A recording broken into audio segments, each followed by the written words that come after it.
Good evening, everyone. After a week of what I would say sabbatical, I don't know how long that can be, but we're back here again this evening. I have a little raps on my voice because I'm down with the weather, but we just have to do this in the name of the people of Liberia.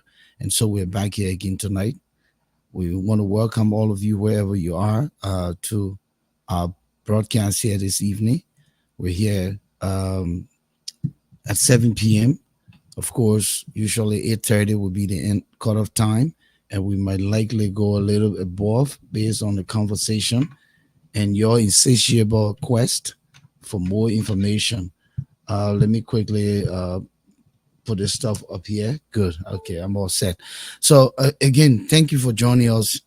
We didn't broadcast the last 2 days. When I mean 2 days, our two broadcast days, Tuesdays and Friday. Hopefully, we're here to stay until the 15th of September when we go once a week on Sunday, 3 p.m. Eastern Standard Time. And the reason for some of this is because we're busy people, working guys, have families to take care of, have other things, other social engagement, so much going on in our lives. And yes, of course, we are people with responsibilities. And so we just say we have to do this once a week. And I think it puts us in a strength perspective when you consider the fact that we will have gathered ourselves and come on Sunday at 3 p.m., a better time to be able to engage the audience in Liberia and other parts of the world. So again, thank you for being there, committed to the cause. River Says Pro, is a pleasure having you, John McCory. Thank you for joining us as well. Any one of you, please share the link, invite others to join us here tonight. Alphonso may join us at some point, but Moses Sandy is already standing by. Good evening, my brother. Welcome to the show. I know you missed me. I miss you. And the Liberian people Yeah. missed us. I was in a conversation with someone, but man, listen, sometimes these numbers that you see out here, don't pay attention to them. Don't pay attention to them. People watch the issues room. I'm telling you, there were a lot of folks that I met uh, the other day who talked about, oh, wait a minute, you the guy from that show. What is it, man? The issue, Just, they got all kind of way to say it. yeah. Yeah, we are the issues room, and but Yeah. the little that Facebook gives us, we'll take it. Yeah. The little that, like you say, some people watch after the regular podcast. You see, so it is good to be back. I had to take some time off. We're getting ready for funeral, but life has to go on. So it's good to be back in the issues room to team up with you. I know our colleague may be coming later. But it's always a pleasure being here discussing the issues that Liberians want to know about, those trending issues, educating, entertaining, you know, and talking about the stories of the day because that's the role of the media. So it's a pleasure. Thank you. Hmm.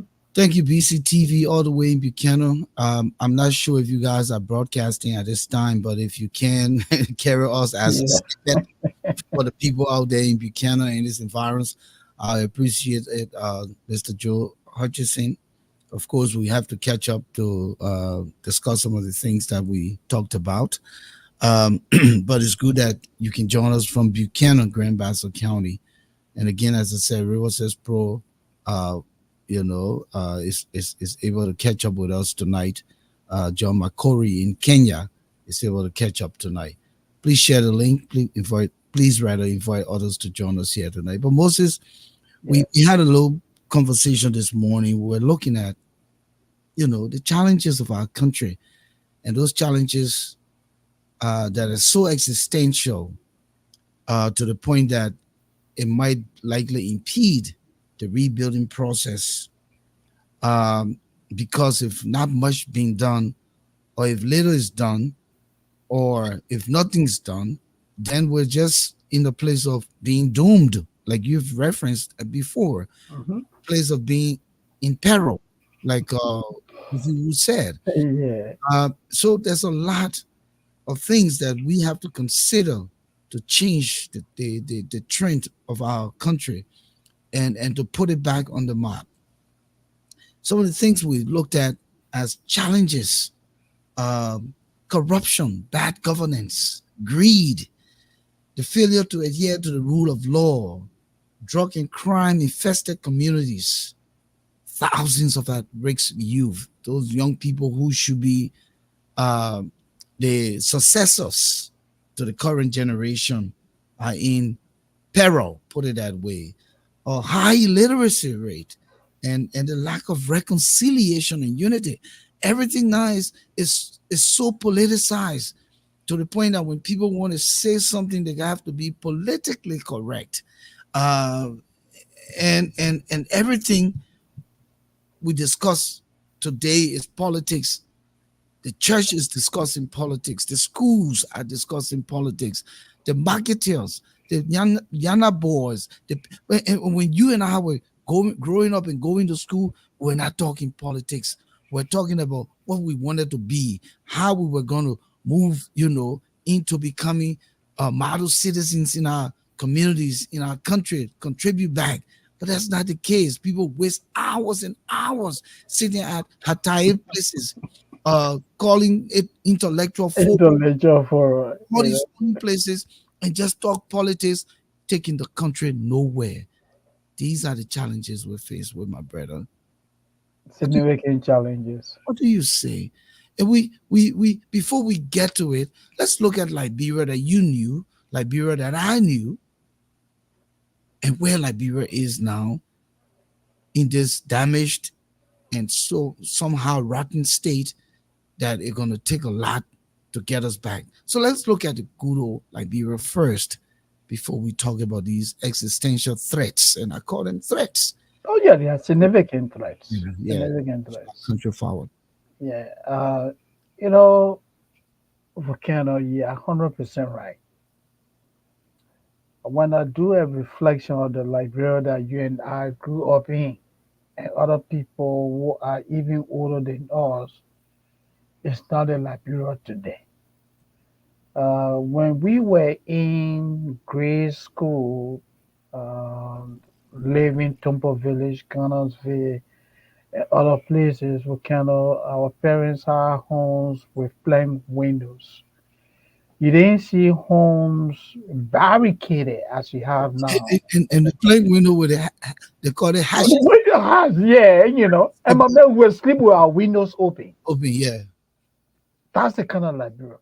You will go out, you come on 2 o'clock yeah, in the like morning, nobody ask you for it. nobody will ask you any question. Yeah. That how safe the country was. But since the Civil War, for Canada, you go on a consistent basis. See the prison people are living in our country. And Moses, Call them homes. let me pause you there. You Yeah. need to gather yourself. We got to go next year. I don't care what you do.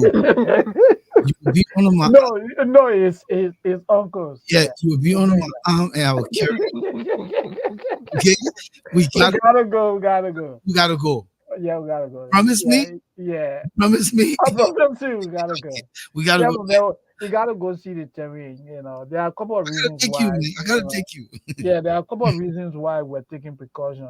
But Yeah, we don't see those threats yeah, anymore, so there's no excuse again. yeah. Mhm. But just come back to what we're saying. The volcano, the Liberia we grew up in, our people buying copper right 10 cents, and we were happy. We were happy. People left from Ghana, people left from Nigeria, people left from Guinea and other places in West Africa and came to Liberia. Liberia was considered a safe zone. People left South Africa and other parts of the world to go to Liberia to seek what? Refuge. And greener pasture. And you're coming. Yes. You want to add that and Mhm. greener pasture. Those Yeah. people came to Liberia to improve their livelihood, to improve in many ways. Yeah. Today, they're going there to pillage Of course. Yeah. country. They're Mhm. going there to dig up the scrap material out of the country. They're going there to dig up pits in our communities, in our villages, Mhm. for wealth. They are not giving back to the society. Back Right. then, they were giving to the society and also getting their livelihood. I We wanted were, to add that. yeah, you're absolutely right. We were happy. We were not rich, quote unquote rich, but we were happy. I went to be there. I think my annual tuition was like what, $25 US dollars. I went be every year for 4 years. That's what we were paying. And you go there today, the number is way up there. Got quality education. You went to government school like myself. You got quality education. Look at what we have today. I know we're going to come to all those things, but the good old Liberia that we knew, you know, we were happy, even though we didn't have that much, but we were happy. You did not see a hike in the level of crime as compared to what you have today. You didn't see people in the street referred to as quote unquote Zogos. You did not see that.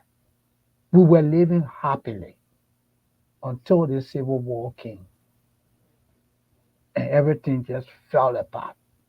And you know, another thing I want to add because we're back and forth. Yeah. When you talked about us going to school and focusing, we had some of our men who smoke weed.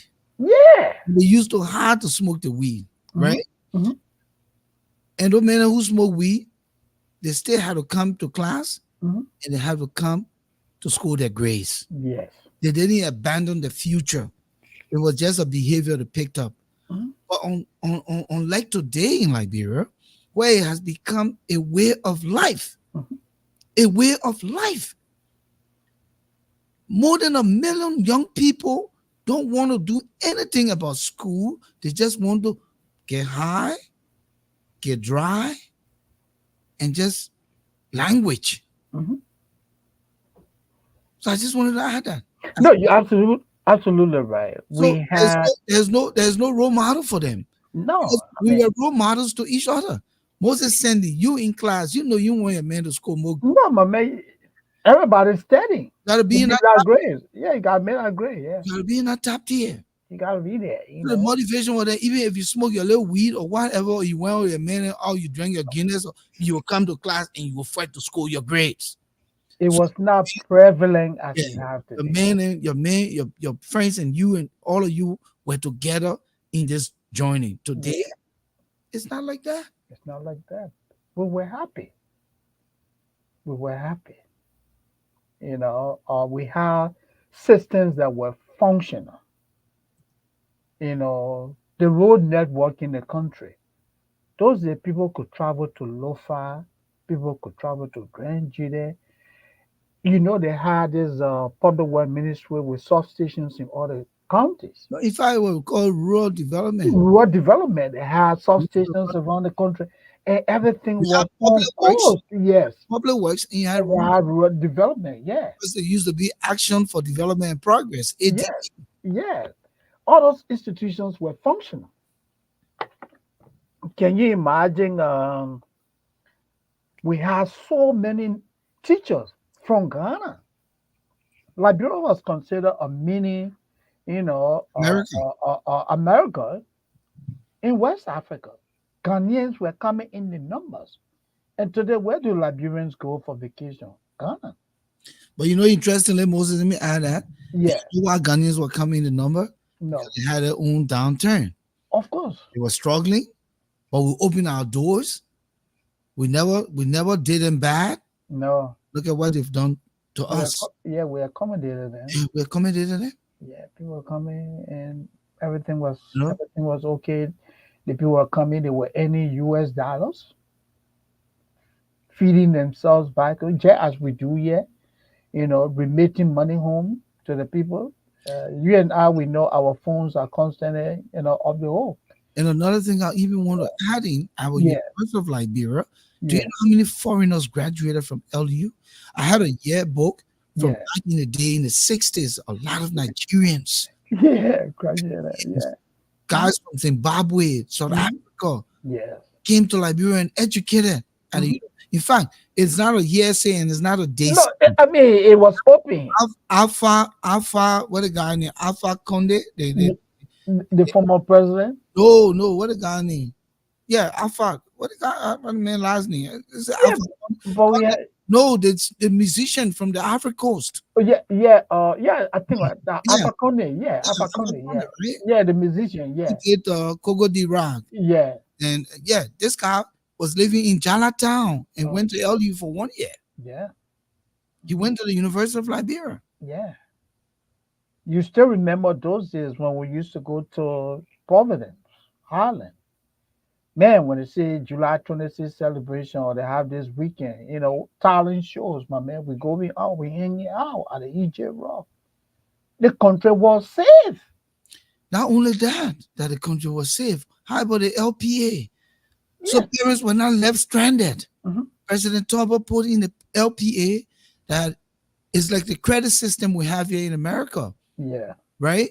You can Yeah. go, you get your bag of rice, you get your Xbox, you get your TV so your kids can stay home. So they're not in the street languaging. If they come from playing the little football, they come in the evening, we watch Sinful and Son. We, enjoy ourselves, we watch Invitation to Dance, V, the Final Battle, Come Back, all of those, Samuel Templar or the Roger Moore series, all of those things. All We the sit stuff, home in yeah. the evening after studying, we go to bed, Yeah. and so parents were not left stranded. You see people who were poor, but they were not poor because No. in some instances they could be considered a little bit of middle class. Yeah, we have some that are middle class. That You get your monthly pay, the people take out their share of the money, they give you a change. We were doing well, our people were doing well, they were happy. They were not homeless, they were not in refugee camp. Yeah, the guy name No. is Alpha Blonde. Alpha Yeah, Blonde. Blondie, yeah. You Blonde. know, Thank so you. our people were all, our people were to a greater extent certified. You know that, right? So not everything about Liberia, in the 177 year we say is considered bad. But post-war Liberia, or let's say even prior to the war, things just started to begin. I mean, just things just started falling apart. And I want you to pause there too, and I Yeah, want to emphasize so you can also add to it. yeah, Government was not the major employer. no, So there was a degree of less corruption compared to today. absolutely, Government was not the major employer. no. Before the war, you had uh, uh, Firestone, Firestone, you had Bob Mining Company. BF Goodrich, Hmm. you had LAC, you Yeah, had private businesses, you had insurance companies in the country, yeah. you had all kinds of ways. Restaurants, people have opportunity to work. But today, Well, everybody runs to government mhm. because it is the place to lay back and chill and play on Facebook and still get some kind of wage. Yeah, And the country is not going anywhere. Just thought to throw that in because people say no job, but there were jobs those days. they're aware. There were jobs. I'm not saying that everyone was employed, but to a greater extent, We things were happy. things were moving. Things were moving. Our parents were happy. We were happy as young people.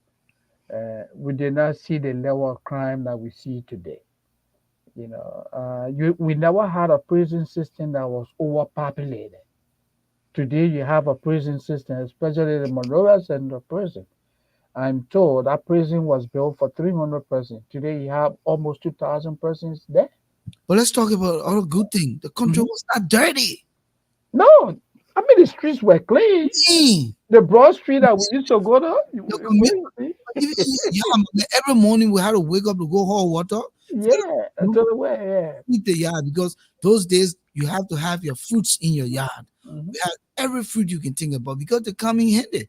We had plum trees, we had breadfruit tree. I'm from the Congo side. Yeah, yeah, Sugar cane, we had almond tree, we had cashew tree, we had guava tree, we had orange tree, we had lime tree. I mean, anything you can think about. So when the season of leaves falling, plum trees, you got to sweep. So oh we had yeah. to keep the neighborhood clean. Talking about cleaning air, Volcano, I was attending bull swing, living Tombo Village, going to bull swing. I used to walk to school every day. And guess what? I had to sweep the yard every morning before going to school. So it means I was up very early, sweep the yard, got took shower and got ready for school every day. And it wasn't I wasn't the only young person doing that. Other young people in the neighborhood were also doing the same But thing because I'm most just of us went telling to you, the same school. you were aware, Yeah, because I was way yeah, on Temple Road. And we did that. Yeah, you know. Congo people, yeah, big. Remember, we had a very big yard. My man, Yeah, my plane in a papi. They say, papi, yeah. we have, Can go suivre. you think you going to school today? We're all sweeping the yard. You better actually. And my man, when I thought hot water, I say hot. I say joke. Hot water and fill You up go, you go pull it. Tell it there and fill out a PV barrel before you go over it. no, no, people about the quota drum. The quota Yeah, they got that those days. Yeah, they call it. Yeah, Yeah, that zinc it is. drum, that big quota drum. The Yeah. quota drum had rings around it Mm-hmm. that do the measurement. You hold your So own. man, you gotta fill out drum before you go. Oh, good those days, man. Yeah, it was, man. It was good. So let's come to the reality. Let's start Yeah, on the conversation here. We talked about yeah. corruption. Hmm. Corruption is the primary reason, followed by greed. Let me let you come in on that. Yeah, if let's go back into history a little bit, starting with the 1980 military coup. The justification that Mr. Doe and the others that came, PRC members, they said the Toba administration was corrupt, uncontrollable corruption, and they referred to that as rampant. Those days we used to say rampant, right? Yeah, rampant So corruption. yeah, so it was rampant corruption that they overthrew the administration for. So when that happened, oh man, I was a very young man. My old man had a jewelry shop on Benson Street. I'm saying this because they killed the 13 former government officials at the Barclay Training Center. Our jewelry shop was on Benson Street, so it was not too far from us. We went there that day as a young man, and we saw those people tied to the pole. I know this is very traumatizing, especially for family members of those that were killed. And I really apologize that I have to take you back, I really to what wanted happened. I really wanted to show it, but Yeah, I yeah, don't know. Because the yeah, part I wanted to show was the part, if I can find it, when J. Nicholas Podier yeah, asked by the journalist, and I wouldn't go there. I would just yeah, yeah. If you I don't find it, yeah, yeah. yeah, But he was asked by the journalist, why are you guys executing these people when they are the brains of the country? yeah. And you know what he said? The No, people on our poll, they are responsible for all the corruption in the country. If yeah, we kill the people, there will be no more corruption in this. corrosion, yeah. Hmm. Those were the words of J. Nicholas Podier. Oh yeah, yeah, If we kill those people, you see the men on our poll, if we kill them, there will be no more corruption in this country. yeah, yeah. Period. No more corruption. Can Hmm. you imagine that? Yeah. That tells you the depth of illiteracy. Hmm. Those guys who came to power. Kill those people. Kill those people under the guise of fighting corruption. When they took over the leadership of the country became more corrupt. In 1985, Mr. Doe manipulated the electoral process. You know, after transitioning to a civilian leadership, he won the election, and he became even more corrupt than the administration that he overthrew because his administration was very corrupt. There was complete dictatorship, failure to adhere to the rule of law. He introduced tribalism at the highest level. As a result of that, came the 19. I know there were several attempts, military attempts to unseat his administration, but he was able to steer the affairs of the country until December 24th, 1989, when Charles Taylor, now the imprisoned Charles Taylor, at the head of the former National Patriotic Front of Liberia, came and launched a full-blown civil war, Abutu, and the rest became history. We saw successive civil war, people murdered in the numbers.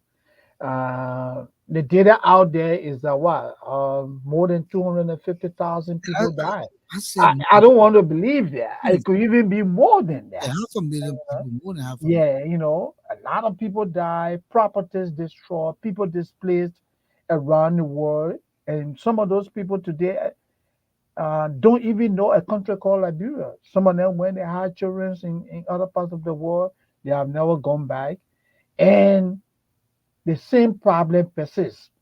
So we have Mr. Taylor that brought the Civil War.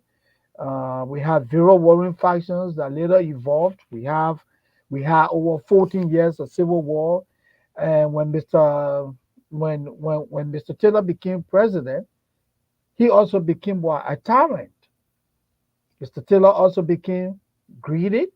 He became autocratic in ruling the country, and he was extremely corrupt. I still remember those days when I used to be at LBS. I'm sure, Volcano, you remember. We had this very prominent lady that was close to Mr. Taylor, and Kariatu Finde, who later married now this guy, Bezonga Finde.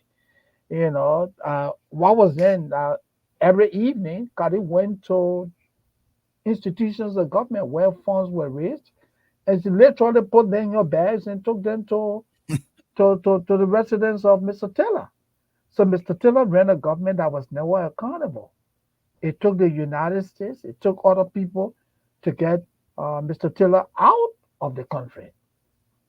Then came the administration. I mean, there came other transitional administration. Later came President Ellen Johnson Sirleaf. When she came, what did she do? Julie Bryant. She said Mr. Bryant was very corrupt. She prosecuted him. But what did she do when she took over the country? Her administration also became extremely corrupt. Extremely corrupt. Her son, Robert Sirleaf, literally broke down Nucal, the oil company. After he bankrupted the country, his mom said she takes full responsibility. You mean bankrupted the company? Not the, Yeah, the company. Yeah, after he bankrupted the company, his mom said she takes, full responsibility. John Molu, the powerful Auditor General, he said the administration was more corrupt, three times corrupt as compared to Mr. Taylor's administration. Then we said, okay, let's give the comment to George Weah. George Weah came, he promised to fight graft. What did he do? In less than 6 months, this guy tore down his 9th Street residence. He started with private projects for himself. He built 49 under shady conditions.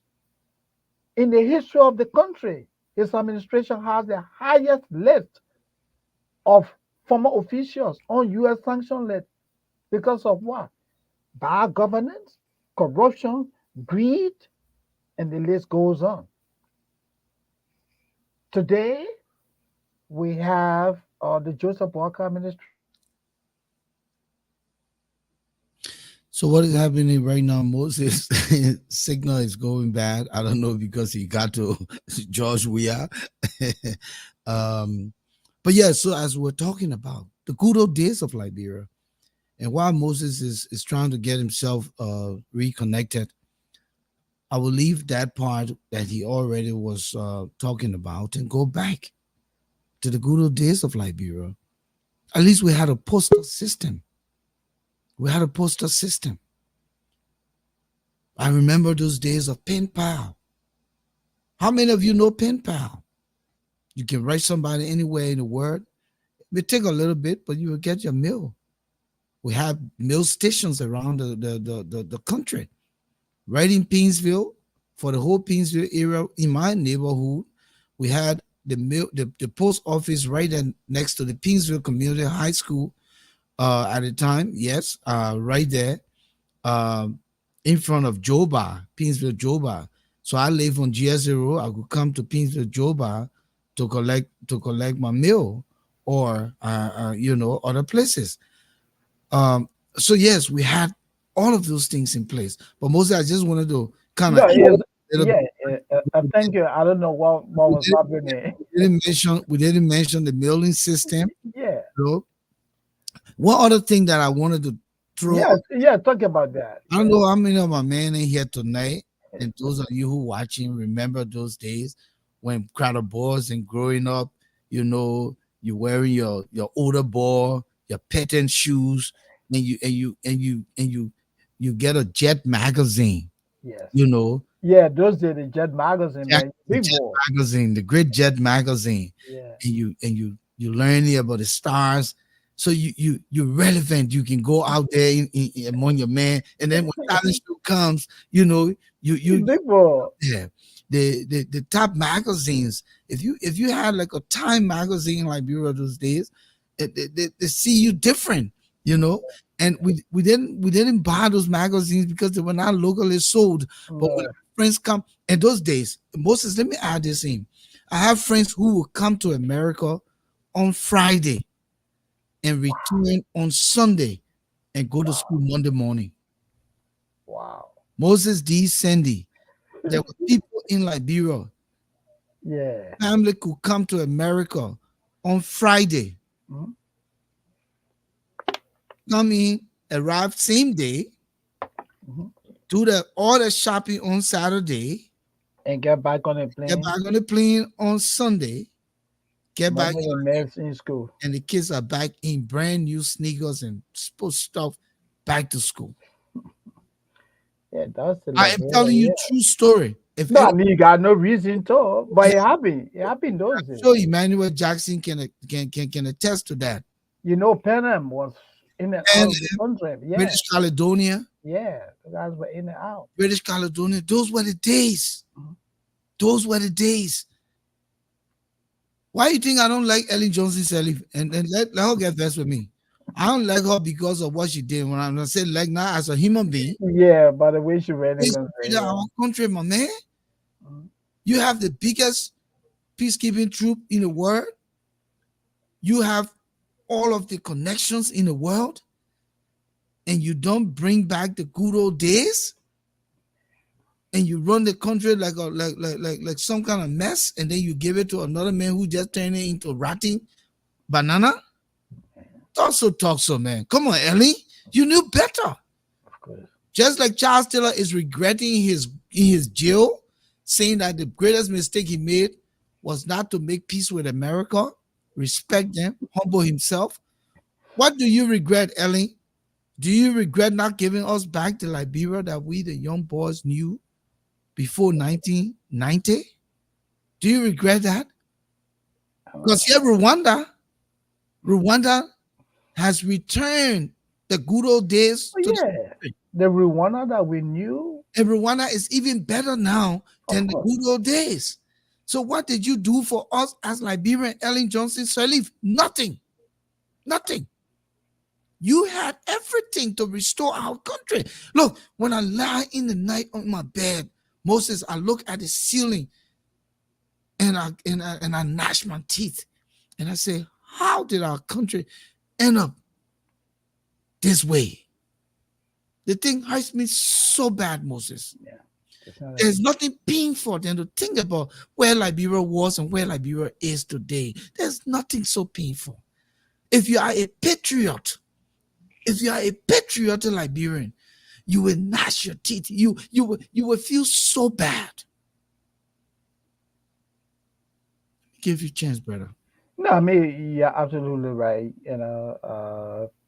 What is happening now or what happened even before the current administration, just very, very, regrettable. Corruption has really eroded, the social fabrics of Liberia. And today, Liberia would have been better. But all those things that we're talking about, people were mainly concerned about, building wealth at the disadvantage of the country and its people. Very bad. Okay. Now, like I was saying, right? Look at what the guy wrote here, right? Yeah. Do you ever remember somebody sending you money from America in the normal times? No, my man. No. I Because never even had access to that. no, No. it's not a matter of having access, My because man, it didn't happen.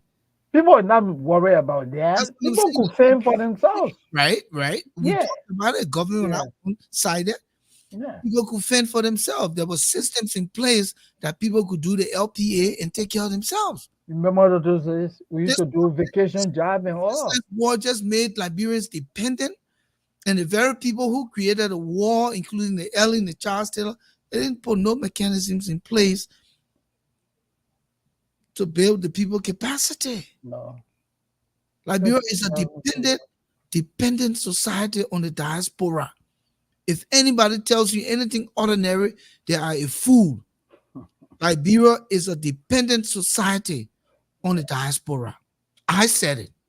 Yeah, I mean, it's not only the diaspora. It goes beyond that. I know. When I say the Yeah, diaspora, yeah, okay. yeah, I was thinking about our community, but the yeah, international community yeah. as a whole, even when we to tell you how the dependency syndrome has affected our country, right? Our national leaders, when they meet, when they are doing that yearly budget, they have a segment exclusively for international donation. Can you imagine? It's like you volcano shelter and you're making your monthly budget. You say, oh well, I know every month Moses will give me $10. So then what make you independent? If so your friend will have to give you $10 every month. Yeah. Man, that man will bring some kind of trouble. But I'm afraid. Disco You drink, know, yeah. Yeah, I'm not through the disco drink, yeah. do you know that I did a song. Oh I really? did a song for Disco Drink. Yes, you know how those when they bring these kind of product and they want people to bid for Yeah. the commercial song. Hmm. My cousin, the late Oliver Gibson, and I sat at school and I wrote the song. Those days, I mean, when I say big superstar singing music, that joke, Oh Moses. wow, I know yeah, you don't okay. hear people talk about me singing. Okay. You know, would Oh, you hear that? Eh? We'll talk about okay. those days. And Okay. I wrote the song for Disco Drink. So they And may what, just brought me back, you know. that's what we used to drink with a straw, right? Yeah, yeah, Disco Yeah, Drink. disco drink, yeah. Go Yeah. ahead, Moses. Yeah. I Yeah, just hit me in the head. yeah, so like we're saying about corruption, right? Corruption has really undermined the growth and development of Liberia, where a group of people just get together and say that they will allow their personal ego to supersede the national interest of the country. Take for example, before coming to this podcast, there's this report out there that the LACC has invited the senator, McGibby County Senator, Nathaniel McGill, because there's this GAC audit report that came out, shows that when he was Minister of State under his administration, there was what they call payroll party. They had too many people on the payroll, and the money allocated for those people. Take for example, they say Moses any annual income is $1,000, but the people received the money and gave Moses any only $200. But the records show that Moses any actually received $1,000, and most of those checks, most of the payment requests emanated from Mr. Nathaniel McGill or Senator Nathaniel McGill. So the GNC now has invited him to go and provide clarification regarding all these, payments that went to people that they said they were helping, to maintain in government. They had this special payroll, supplementary payroll. So we're talking about 728 people. Now Senator McGill says that, oh well, if he goes to the LACC tomorrow, after that, he's going to call a news conference. Calling a news conference to talk about what? Another report comes out, compliance other report comes out to say, hey, we want you to come and provide clarification. You go and provide a clarification. Nobody wants to know, oh, this thing here is no way shown. But to bring us back to what we're saying is it just speaks to how corruption over the year really destroy Liberia in every facet, Volcano. And the corruption we're talking about is not only in the public sector, even in the family, in the community, in the churches. Corruption has taken a complete control. Corruption has become an integral part of our social system, our way of life. Your brother will tell you, say, "Oh, my man, I can help you get a land." You say, "Okay, my man, how much is the land?" The man go to the people and tell, "Oh, my man, how much for the land?" They say, "Oh, that 300. The man calls you in America and tell you, say, "Oh, man, I got one of my man selling land $1,000." Have you not heard that, Volcano? So let's start that corruption piece into Yes. one of the bullets here. Yeah, go ahead. High illiteracy rate. And folks, Hmm. give me tonight. I'm down with the weather, and I'm trying to fight it. But high illiteracy rate Okay. is the reason why people would then say it's witch hunt. In the Okay. case of a McGill, Hmm. in the Yeah. case of the people who are being replaced because they were quickly put in positions that they don't have no skills to work in. Okay. How do you move this country forward when you continue to sympathize with the abusers? Yeah. When you continue to sympathize with the corrupt folks? When you continue to say, "Oh, you're leaving, man. Ellen did it. Charles Taylor did it." So when That, are we going to straighten up this country? So these are the impediments and the challenges to the rebuilding of our country. And when I use the word rebuilding, rebuilding of everything. everything destroyed, so we're trying to get it back together. It's Yeah. our human capacity. It's not just infrastructure. It's our system.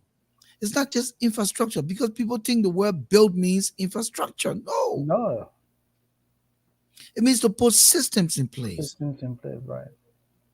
It means to increase the gains in the economy. It means to get a fair share of our minerals and our resources. Instead of people just coming, a Chinese man can call himself the real minister. Minister. And yet he walks away on a bill. Yeah, Just man. the fact Well, that you call yourself a real minister will put you in jail so you can prove to me you're a real minister. I'm not taking your bill right now. I say the guy was so powerful, my man. The guy could determine where you, the citizen, could go to do, exploration or not. Can you imagine a Chinese man? Can you? How do we sell our soul like this? So how do we rebuild this country? How do we rebuild this country? Agreed. A lot of things, Moses, that we're Yeah. talking about here. The Mhm. lack of reconciliation and unity is another critical piece because there's a total divide. Why these two political parties are so at loggerhead? Because you left power in 6 years prematurely. You thought you were mature for 12 years, but you left prematurely because you didn't put the mechanisms in place. You didn't do what was expected of you. Ellen played her cards well. She tried to revamp the country in the first 6 years, put some systems in place. And the second year, let's take it. You Yeah. came, you said, "Look, I want tempting here. Let's take it." Tell Yeah. the people boot you out, then you get vexed. Then you going all around the place crying. Come on now. So the lack of unity, the lack of reconciliation is a major impediment to the rebuilding of our country. You're People 100% don't right. see this. They think this is ordinary.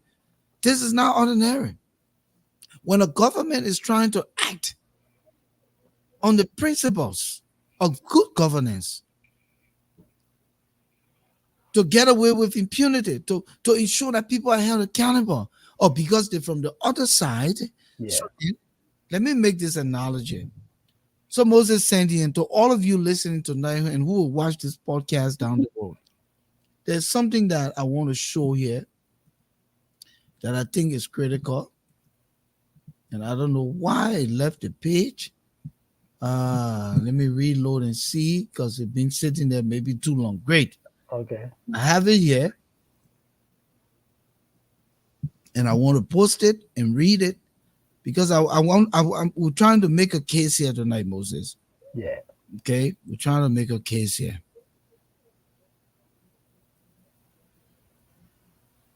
Trying to make a case here. So Right. this is the letter from. Oh, God help me. I swear. That's the one with my girl. No, no, this is not my girl. I'm trying to. Oh, okay. Uh, okay, good, good. I'm trying to get this um structured. Come on. Okay. This is from the Ministry of Information, Yeah.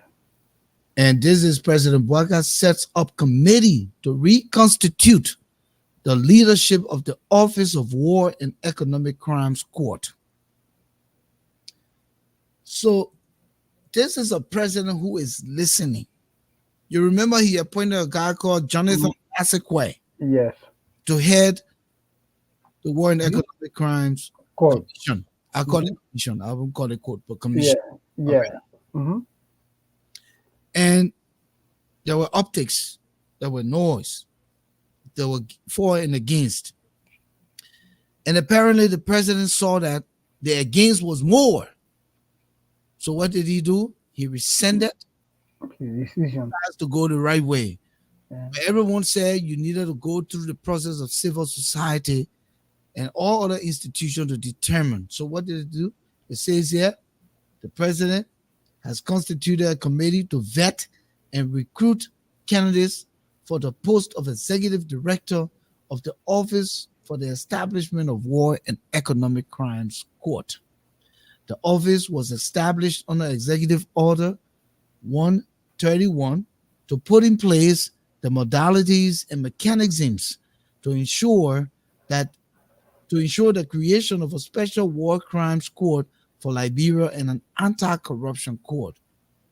Institutions named to the search and vetting committee includes the Ministry of Justice as chair, the National Civil Society Council of Liberia, a national NGO focused on transitional justice, a national NGO focused on human rights, the Economic Community of West African States, ECOWAS, the United Nations Office in Liberia, the Independent National Commission on Human Rights, the Liberia National Bar Association, the Interreligious Council of Liberia, and the African Union Mission to Liberia. You tell me, Yeah. these kinds of institutions, wouldn't you find the greatest candidate? Of course. Would that be considered witch hunting? Would that be considered anything? Hmm. So the point I'm trying to drive here, this is the beginning and the setup of good governance. That's true. This is a president who is listening. When he goes wrong and people and cry, he immediately does something to address the situation. That's true. The committee has been mandated by the president rather to vet, recruit, and recommend to him candidates who will work with national and international stakeholders to develop appropriate mechanisms, procedures, and processes attending the establishment of the War and Economic Crimes Court for Liberia. The committee has been asked to submit its recommendation to the president within 21 working days. We don't have a lot of time. No. So that means that early next month we should expect to have the entire, board setup, the individuals that will occupy those positions. If they go by the time schedule provided by the president, we should have people name coming up, right? So we hope everything goes well. And like you said, the president has demonstrated that look, even though he's the president of the country, that doesn't mean that he has monopoly over knowledge. He's a human being. He can add like any of us. So if he did something and people say, "Hey, Mr. President, you need to correct that," a good leader will give a second thought and listen to his people, and that's just what he has demonstrated. We didn't see that in the last 6 years. We didn't see that with Mr. Taylor. We didn't see that with other dictators that we had. In fact, like in the case of the last 6 years, Mr. Weah was completely aloof. He was disengaged. He didn't know what was happening in the country. He did not pay attention to anything. So even if you had a problem and you raised attention, Mr. Taylor, Mr. Weah did not listen to you. So in a leadership where we're talking about good governance is that you are listening to your people, you are holding people accountable, and that is what you can do in any society. If you want to move Liberia forward, then these are things that you need to do. All the Here's another, malpractices. here's another example of good governance. Yes, We're backing this with supporting documents and videos so people can understand that when people mean well, they mean well. yeah, This is another example of good governance. This is Gregory Coleman. yeah.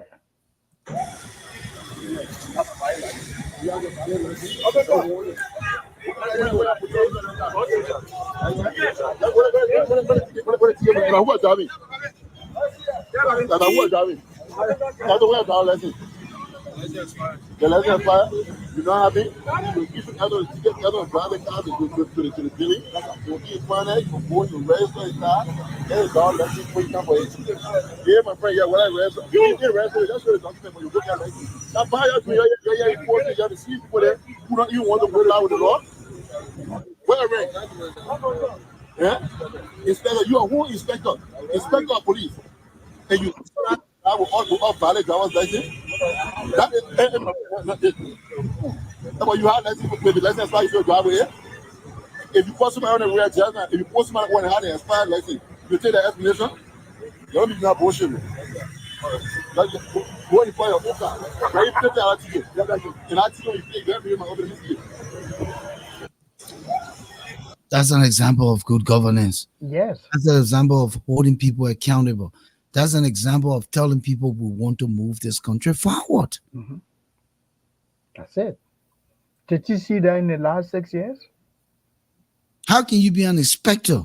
You sending out there, putting people to the side, but you standing out with invalid driver's license, Yeah, I mean, expired, it's a contradiction.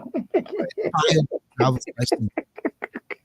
Now it takes Ever get it? and the guy, his own guy. Yeah, you're the policeman, you're enforcing the laws, the traffic regulation laws, and you pull me over for driving without a valid driver's license, but you yourself you don't have one.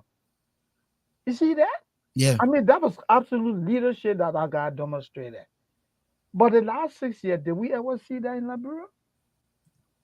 We didn't see that because there was no leadership, you know.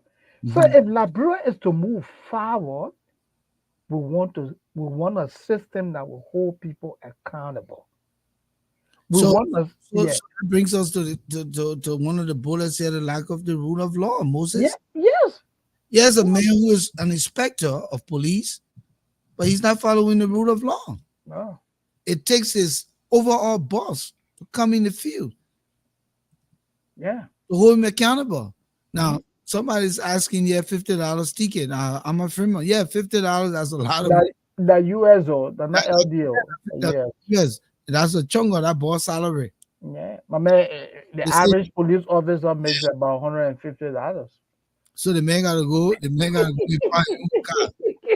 And the man say, when you pay that ticket, I want you to bring the receipt to my office. Come office, yeah, So that's the degree of accountability, yeah, Moses. yeah. So, holding that guy accountable, it's good. That's what we want to do. And how can we even ensure that we have rule of law in the country? A couple of things that we need to do, right, Volcano? Hmm.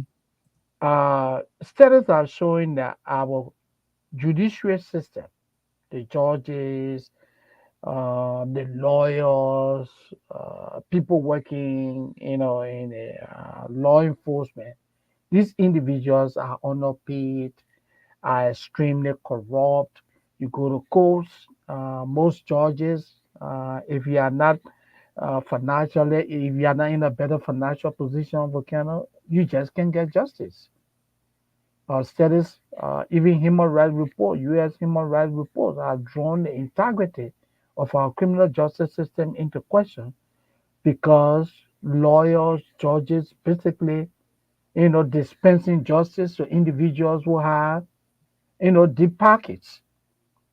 If you and I go to court, I'm poor.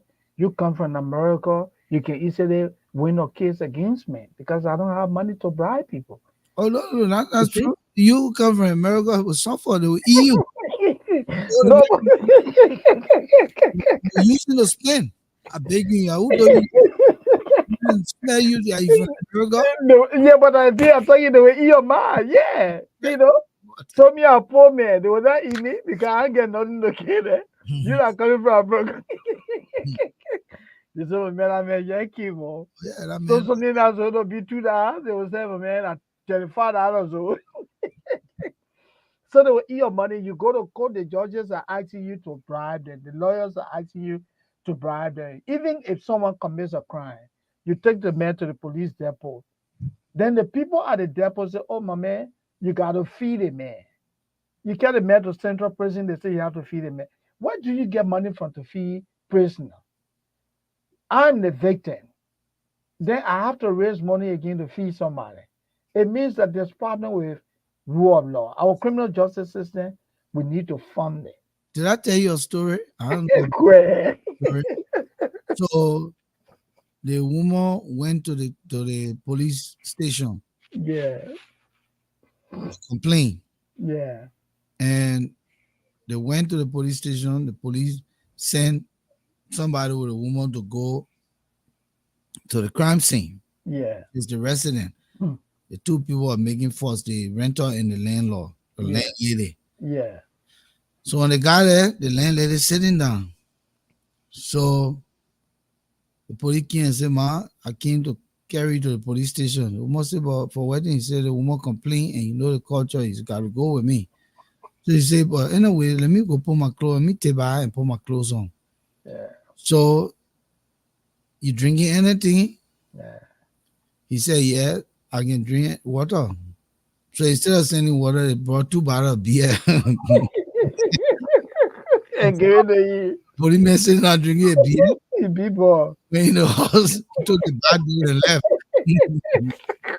So the man sat there, he drank the beer, the 2 bottle of beer. So the other woman who was and they complaining, Yeah. but else then the woman went to go take back, she ain't finished yet. He said, okay, come The again, next person now, so. come again. Hey man. So my man left. Oh, where my man? Oh, my man found out she gone. So the man sat there drinking beer and forgot about his job. Oh. Yeah, yeah. Yeah. Policeman on the job, he drinking beer. He started he drink beer. And where in America, or not even in America, let's She stop. said, where? But where in a normal society that you will go to arrest somebody, they will tell you, say, sit down, me go take bar, Yeah. so you go. Or when you go to arrest the person, if you got probable reason to arrest them, you will The answer. rest, yeah, man, rest it right there. Yeah. What are you tell about? You tell about that you business, but you go in. So that's the kind of society, you know. That's the kind of society, and Moses. The truth is a serious problem. It is. It is indeed a serious problem. So when we're contemplating this conversation, we talked about the damage Mhm. that's been done to the country, but not only that the damage, but the rottenness that is brought on the country, that decay. Yeah. So how do you take something that is damaged? If something is damaged, it's kind of repairable, right? Repairable, rather. That's the word. Yeah. Repair. Yeah. It's repairable. It can be repaired. You either can And yeah, you can have a damaged, vehicle. You take it you and dig do it, some work. Yeah, but when but something is rotting, it's it's the not repairable. It's decayed. so Liberia is in this two spectrum dichotomy. To be frank with you, Moses, Liberia Yeah. finds itself in this dichotomy of being damaged and being rotten. Yeah. Because how do we make this case? The damage is what is done to the country's image. Image. Yeah. The country still survive as a country. And I'm breaking this down. And Yeah. I want you to weigh in. I want you to Yeah. Go ahead. Yeah. Go ahead. it damaged the country's image. That is why you cannot find the airlines wanting to come back to the country. Mhm. The good old days we talked about, the Pan Am and the British Caledonia and all of these great airlines. There ain't no Pan Am anymore. No, There is Delta that tried and never Emerald. went there. Mhm. There is Air France left us. what do they call them? American Airlines United. Yeah. All of these people want to go to Liberia, but because the country is so damaged. But here's what makes the country rotten: when you have corruption and people are taking away and not giving back to build the country's image. Mhm. So here's an example of why I said the country is rotten. And Yeah. folks, you will see real production. This is the good old days when we were journalists. We're giving you production tonight. Yeah. So I see that. yes, why I say the country is rotten. Okay, this is the Air Morocco flight that landed in Liberia. I don't know if you know of the story, Yeah, I know. The right? plane landed, but there was, I And think, it had problem with. yes, the plane didn't Yeah. have problem. The plane No, didn't not a plane, but runway, I think the the, tarmac or something like the that. The runway, runway. Yeah, the runway. not the tarmac, the runway. The runway. So Yeah. here's the plane, and look at the plane landing and skate into the grass. Yeah. VL. Yeah. Okay, veer off. Look at a bunch of grass inside the tire of the Hmm. plane. Isn't this rottenness? When a president flies private jet for 6 years out of that airport, he didn't know that the runway was not even, that it needed to be resurfaced for 6 years. Hmm. But here was a president who was there for 12 years. Didn't you know that the building of a terminal was not just sufficient? The runway needed to be touched. Maintain regularly. Cleaned. Regular maintenance. So this is the rottenness of the country. When we lose the last flight, the last airline putting out the flight, but the last airline, because Royal Air Morocco and Brussels, they have been the two major airlines flying in and out of Liberia that Hmm. you and I can be able to go home and see our families. And if these airlines get grounded because of a bad runway, when we steal money and put in our pockets, Hmm. that's the rottenness I'm talking about. Yeah. So I'm giving you Absolutely. an example of why Liberia is now in two dichotomy. I mean, dichotomy rather, not two Yeah, dichotomy. yeah, is the card or it feels with the card me. Yeah. But like you were saying, Volcano, this is a very serious problem. Uh, the damage, like you said, the image problem. All the airlines will not want to go back. This is mad. People can't even maintain their wrong way. So we don't want to take that risk because something like that, it can lead to a bigger problem. You know, even though it veer off. But what if it had been much bigger? Maybe that whole plane, would have maybe would have gotten, there could have been a fire incident and people would have died in the numbers. So we have to begin to take those concrete actions to correct these problems. Restore the image of the country, and you can only restore the image of the country when people see you taking concrete actions, investing money to where they should be invested, maintaining the little that you have, accounting for the little that you have, accounting for the little that people gave you. They say, my man, you know what? Go and use the money here for hospitals in Margibi. You can take that money and use it for your personal wealth. So these are things that we need to begin to address. Our national leaders, when you say Volcano Shelter is heading this department, Volcano Shelter should be able to account to somebody on a given basis. Oh, my man, the other time you say you want 100,000 because you wanted to buy two cars. Where are the cars? If the man cannot account for the cars, then what happened?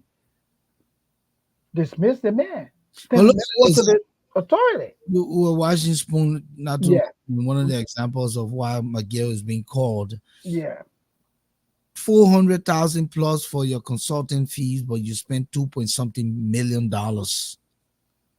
Wow. How do you put in the budget 400,000 plus for consultancy, Yeah. but then you spend on consultancy 2 point something million? How do you explain that? What is that?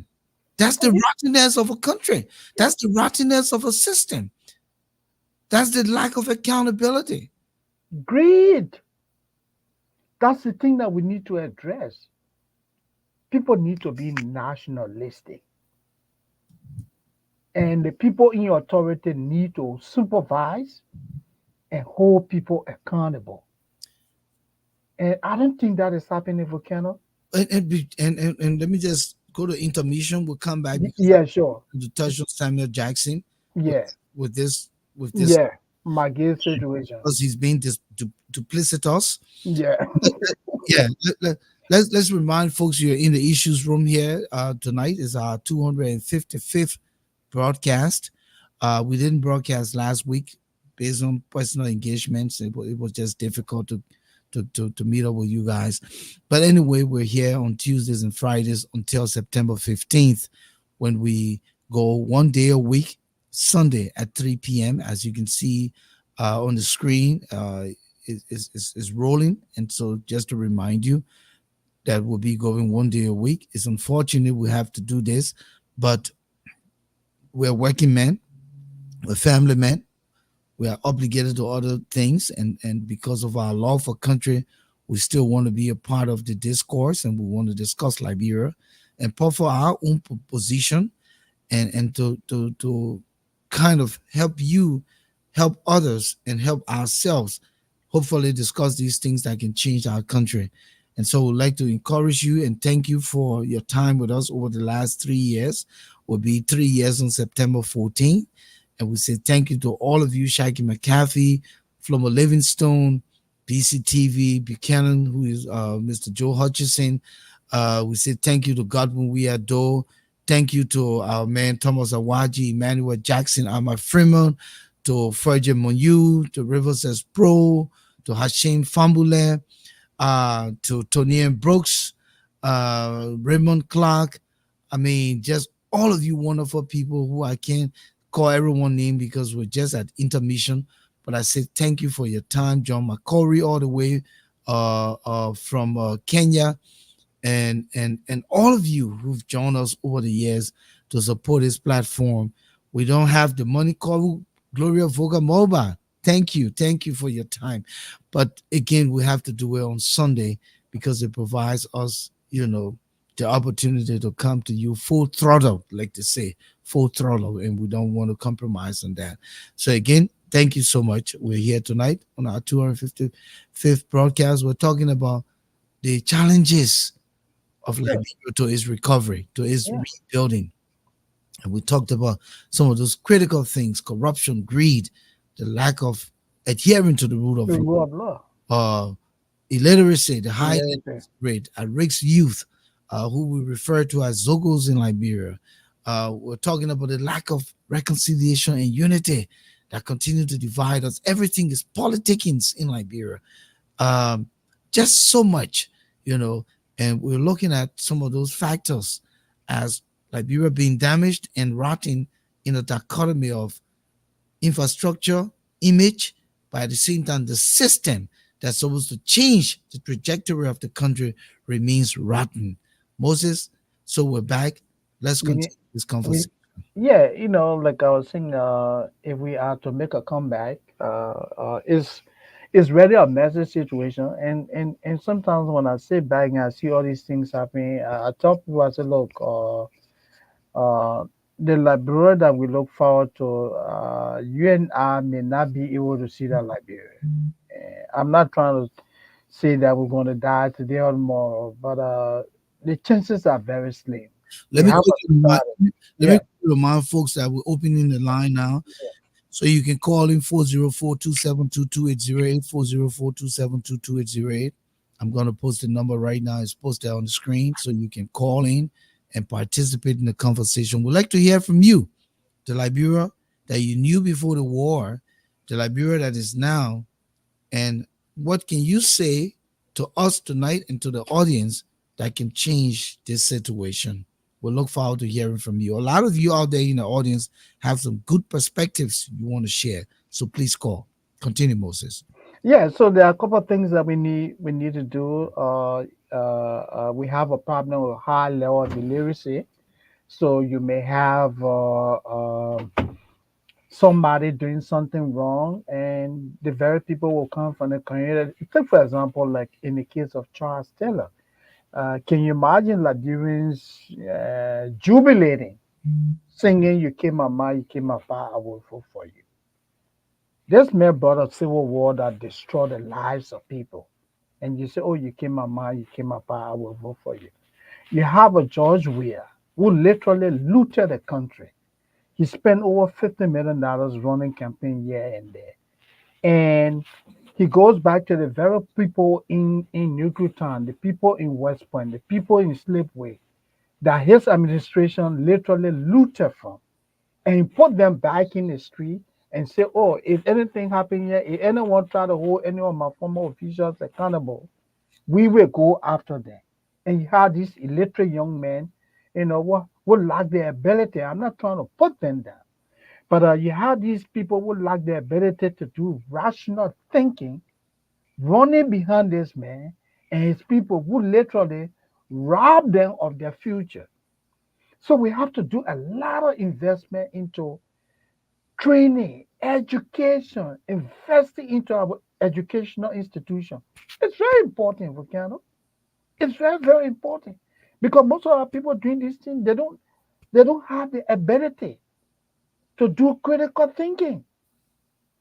The people are acting in the moment.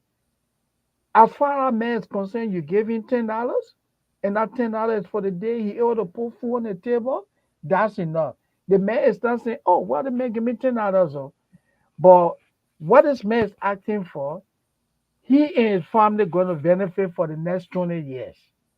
I need to think about this better.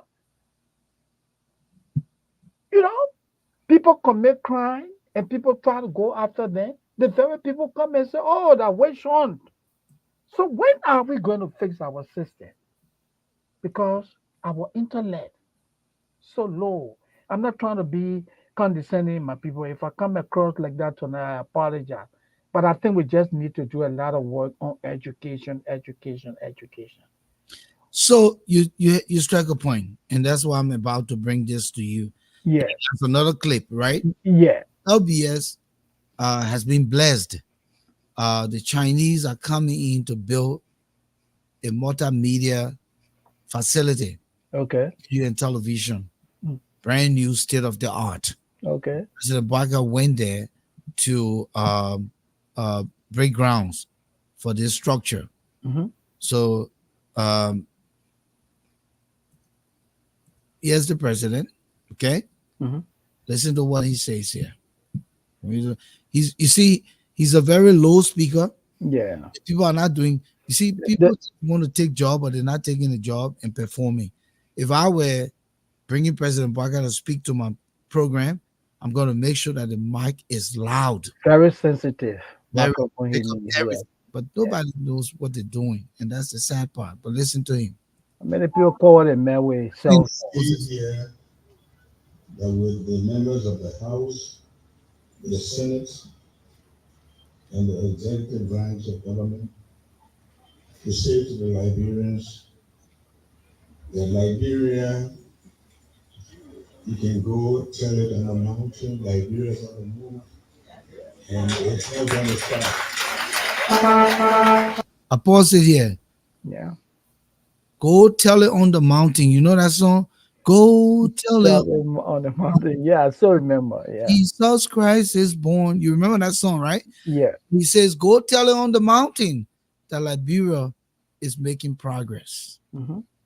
We are together building this country. Every day will be a day of an event to please the Liberians, to show the Liberians that we are ready to build our country. I want to thank you all for being here. Today, indeed, is another remarkable day in the sphere of information, dissemination, and relation. Indeed, we all agree that this is the momentous occasion for the Adhere as we dare to celebrate the groundbreaking of a transformative project that has such great potential to shape the outlook and the future of the Adhere nation. We do this here today with the consummate amazing and much anticipation that this edifice will rise in the ground here and will cherish so much potential to positively impact our population. The new television radio expansion project represents such a significant endeavor that is being made possible through the generous support of the People's Republic of China.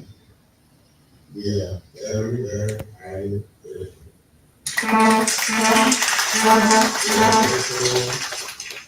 To President Xi Jinping. This project represents much more than mere construction and physical media facility. It stands as a testament to the unwavering commitment, the vibrant enthusiasm, free and unfettered expression of views and access to information about the governance of our country. These are elements that are still fundamental to any thriving democracy. So you hear that?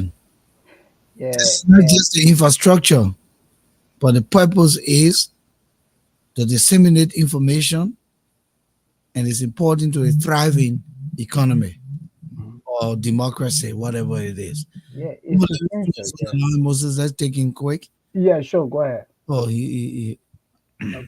I'm not sure if he. Okay, so while we're with our president of Ghana, right, okay, like you already said, um, this is very sad.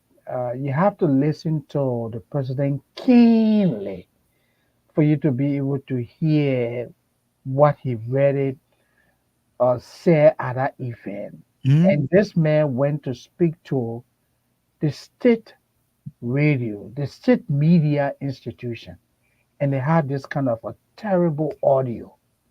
This is shameful. This is embarrassing. And every time the president speaks, people have to literally listen more than 3 or 4 times before they can get in. Because the people on the communication thing just not helping out. You have a man who is like myself, very laid by guy. People like us, you need microphones that will elevate our voices. You know, that's the kind of coverage this man. You don't need cell phone covering this man. But look at the man who holding the cell phone, his hand shaking, holding. Yeah. Oh my God, man. It's a shameful volcano. Hold on, let It, me- it, it, it come back to the same thing we're hold talking on, about, you know. hold on. Yes. Yeah, Flobo, Yeah, welcome, my man. yeah. Thank you, man. Thank you for the show, guys. Thank you for the show. Look, I don't know. I get ready to remember about the old man. Back in the days, I know. I mean, some of us were little. I mean, when the war started, so we didn't really had the opportunity to enjoy the normal so days. stop it. You pick it. So you might Man, pick I forget what. And that's why you want to begin before the war started, so the men are begin. The little when Isaiah, you know. Yeah. So we didn't really have the opportunity to enjoy the normal day you guys really enjoyed. We did. I mean, We did. and unfortunately, hold on. Let me say, my picking. The normal days, my man. Look, when we went to school, you got 5 cents that you big boy on campus. What are you talking about? You can't buy your car, my man. You say 25 You cents. talk about car 1 cent. 25 cents you're spending in America when you go to the grocery store, they give you change. What using it in Liberia? Yeah. 10 cents. wow, What using it? The 1 cent, the 5 cent, the other, Yeah. right? The dollar and all. yeah, But I'm telling you, that 25 cents, you get 25 cents in your pocket in You people. the mid 80s, you be ball. yeah, Because mommy wow, put the pepper in the color. When you finish, my man, you man. That fasting right there. Yeah, man. I mean, like I said, that's why you see war is not there because pretty much if like I always question people because I read history according to them that they killed 13 people on the pole. That's kind of for me for corruption. You go kill 13 people for corruption, but Yeah. yeah, you do even worse than what those 13 people did. Mhm. And you didn't even you killed those people. You didn't even improve on it. Okay. I believe they just killed. Look, those guys, according to what I read, they were smart people. The guys were brilliant. I mean, Oh brain yeah. behind, That's us. I believe That's us, in David. Liberia, I'm a but they foreign went name. and killed those guys Kill those because I people for know nothing. corruption. And then guess what happened to the country? It destroyed everybody's future. And then now we're all here. I mean, struggling with the whole culture of impunity. You want to punish someone that said I wish on. You Yeah. want to do this I wish on. How man? And my question to you guys, look, how will the country move forward if we don't? I mean, people are not held accountable. When like my gay today, I didn't even know that my gay the LACC called him, but he the one posted on Facebook. We Yeah. did not know that. The Mhm. LACC did not do that, but you because posted on because Facebook. the thing that they're in a place where because they have lived in a culture of impunity Yeah. that it is existential and it will remain existential. Yeah. These guys don't see the I day. Flomo, you asked the question, how do we go forward? They don't see the day that things will change. And I tell you that things will change. It just depends on the right president and the right government. And Boyka said it the other day. He said, don't let nobody scare you. He was telling the justice minister. He said, don't let nobody scare you. Just do your job and do it well. I'm not saying that there won't be mistakes. And I like the approach of President Boyka to some extent. And that is why our last broadcast, I implore him to be progressive and quick and fast and swift. He's a race car. He likened himself to a race car. And a race car is fast, is swift. You saw what he just did. He removed Jonathan Massacre and he Yeah. appointed, Replacing. yes, Yeah. yes, constituted a whole committee of all of the yes, stakeholders in the matter because it was it was yes. it, it was a boo-boo on his part as the president to appoint somebody to a national institution that is supposed to bring people to books without the influence and the support of the international community. So he caught himself Yeah. and he took the action. George Weah would have done that. No, he would just think it's business as usual. He would fool around. So Braga, to some extent, is able to change things when it's necessary, and he's slow to some things. But again, you ask the question, we have the president who is listening and who is revamping where there's need to be revamped. And that's the way forward. That's one of, I won't say the way, but one of the ways forward. All right, let me just end on this real quick. Look, like you said, Bradford said, I just want to tell our post edition not to, get in the street because someone come and have a press conference saying, oh, they're going after him because he implored sedition. No, that's not the reason why the government calling him. I just want for sedition to know that they are not after Magay because he hired sedition. They're after him. They want to know the money he spent so people can know that. And hopefully they can go after the guys and find them guilty. If they are found guilty, they just serve time in prison, and maybe the government should go after whatsoever money they took, because it's not small money. The guys ain't ready. They guys ain't ready to lose the country, man. The last thing is that what you guys say about. What's your thought on the CSA boss? Because people are saying for dismissing those 9 guys who were pretty much unethical. They didn't, follow the procedure. The law by the CSA boss and whatsoever. We'll review that, and probably in our subsequent broadcast, we'll discuss it on Friday. But Okay. for all of last week, I didn't follow Liberia. I was on a very different situation, so I won't be able to tell you anything. But honestly, we'll look into the matter. But All right. coming back to this conversation, that's what we wanted to focus on, because All right. Thank you, guys. we thought it, yeah, thank you. So Moses, when people continue to ask, oh, we don't go in the street, don't do this. Like Charles Taylor said, go in the street and you will know what in the street. Yeah. At the end of the day, if the government is doing what it's supposed to do, I'm then not be worried. That time I gig and whole press conference, Jefferson Koji was sister Oti can say people. Oh, any man say, man, am I going asylum? I mean, seek They asylum. must go to get some You get because to because they dismissing it. I tell you this. Yeah, Said some things in Liberia when I was there. yeah, And I did it on purpose just to test the faith and the attitude of the people, eh? to people. I said for Liberia to move forward, we need another civil war. Oh, the market woman, my man, right in the market, I said Yeah, she said, my brother. the woman knocked his on the tail. She said, I rebuke you. She said, I don't want to hear that. Everywhere I said it. Yeah. Everywhere I said for It's Liberia. good there. You ain't want no civil war in the country, yeah. And That I was said on good. purpose just to see how people, Yeah. the And sentiment that around was indirect survey that you were doing right was there. doing. Yeah. And nobody wants to hear about another war. So when people don't appeal, let them go in the street. They Yeah. will see what's in the street. That's all it is. Yeah. No, you think you If you're gonna go sit down and die for Nathaniel McGee, yeah.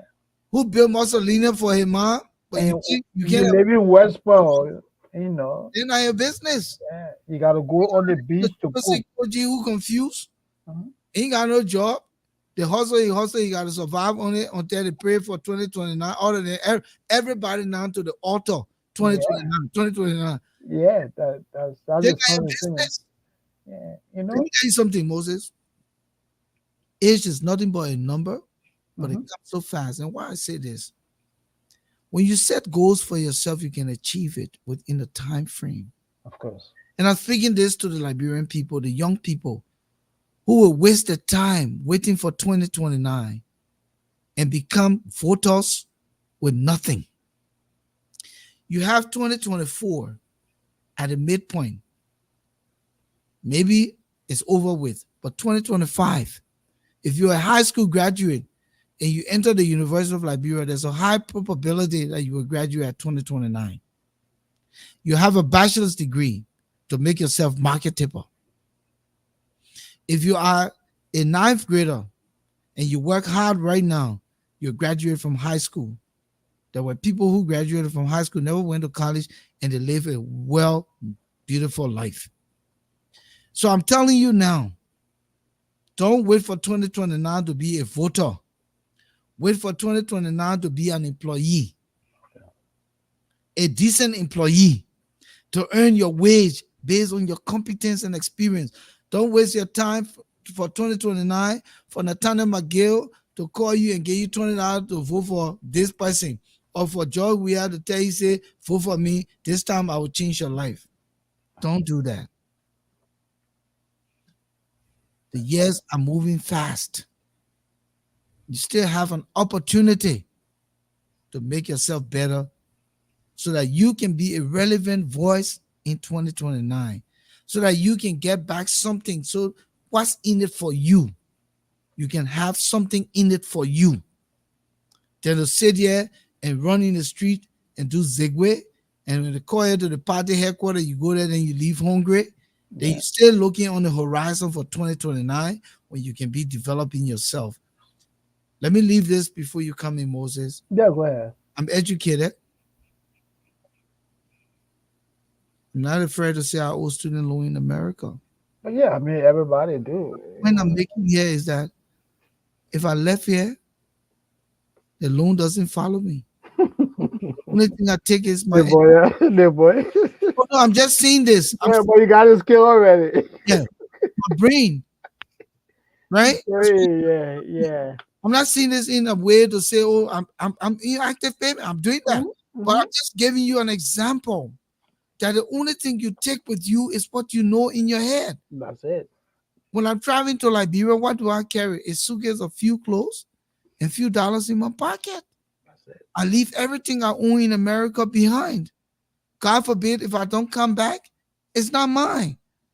But what I know in my head can sustain me in Liberia or anywhere else in the world. So the point I'm driving here is I want Liberians to understand that your only capacity is what you know in your head. It's not your wealth. Then I tell them again right now, if how many of them are left that we are government are back in America looking for job? No, a lot, How many of them left the Ellen Johnson Sirleaf government looking for job in America? a lot.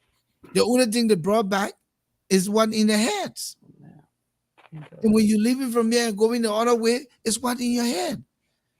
So people continue to think that amassing wealth and amassing material gains makes you an asset. No.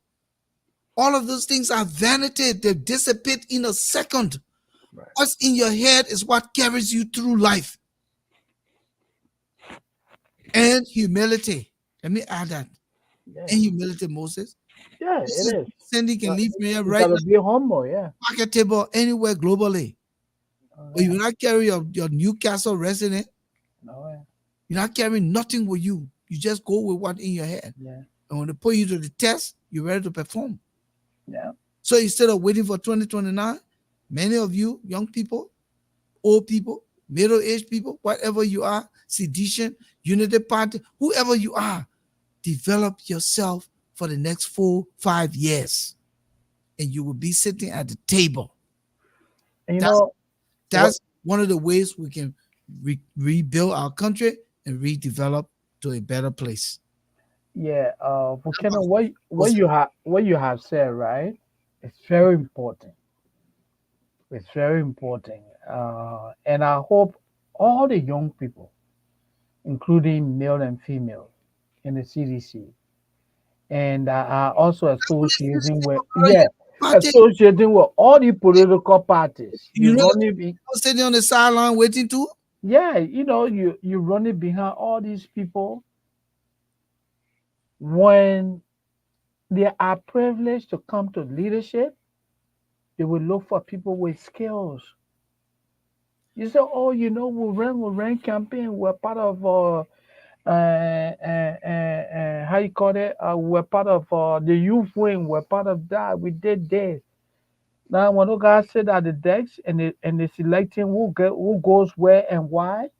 Yes, I know. Sometimes they will take some other people just for political reason, but to a greater extent, Not skill, something like cronyism. yeah, creating will help. Yeah, but what I'm It saying. starts from there, Moses. Mhm. Cronyism But starts from yeah, there.